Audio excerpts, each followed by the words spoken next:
Ker na smeh mi gre, ko včasih pomislim, iz kakšnih škatlastih oblik avtomobilov smo prišli na nekaj, kar danes velja za vrhunec in je dejansko ljudem všeč.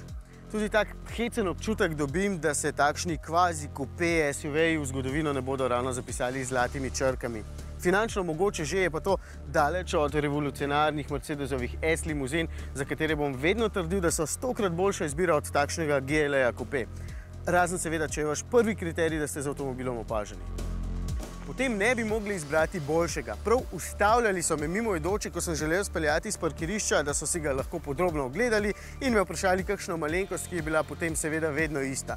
Koliko pa to stane, koliko pa to pije.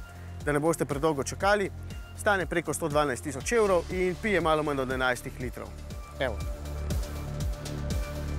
Cena torej ni važna, ker morate izstopati in to pač stane. Res, da je tule za skoraj 40 000 evrov dodatne opreme, ampak to je ravno namen.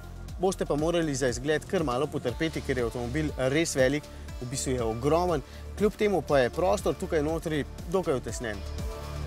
Veliko ga je seveda v širino, je pa streha precej nizka in stebrički masivni, da se zelo slabo vidi ven. Prtljažnik je po litrih velik, ampak ima nerodno visok nakladalni rob in položna zadnja šipa precej omeji uporabnost. Mehansko pri Mercedesih nikoli ni dvoma. Motor in menjalnik sta odlična. 3-litrski turbodizel ima 190 kW, to je 258 konjev in kar 620 Nm navora, zato dobro vleče. Novi samodejni menjalnik pa ima kar 9 prestav in lahko pohvalim skoraj brezčutno prestavljanje. Res, skoraj ne veste, da deluje. Pri Mercedesih mi je všeč še prestavna ročica tukaj ob volanu, zato ker je potem tule spodaj veliko več prostora.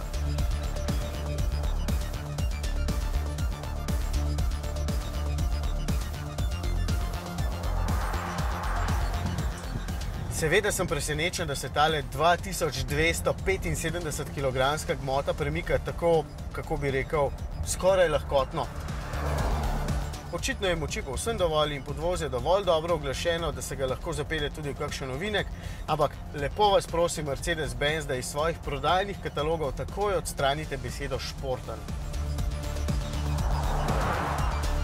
Razen, če verjamete, da je športen že vsak avtomobil, ki ima 21-palčna platišča in majhen volan. Danes, ko so avtomobili tehnološko že zelo napredni, mogoče kar preveč pričakujem.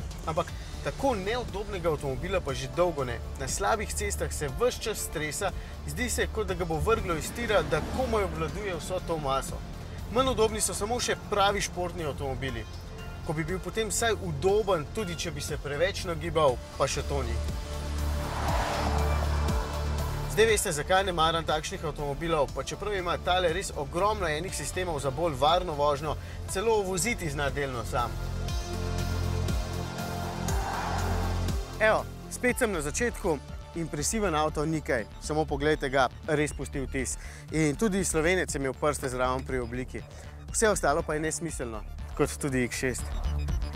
Ampak prav meni ste morali ta visok avto skakati.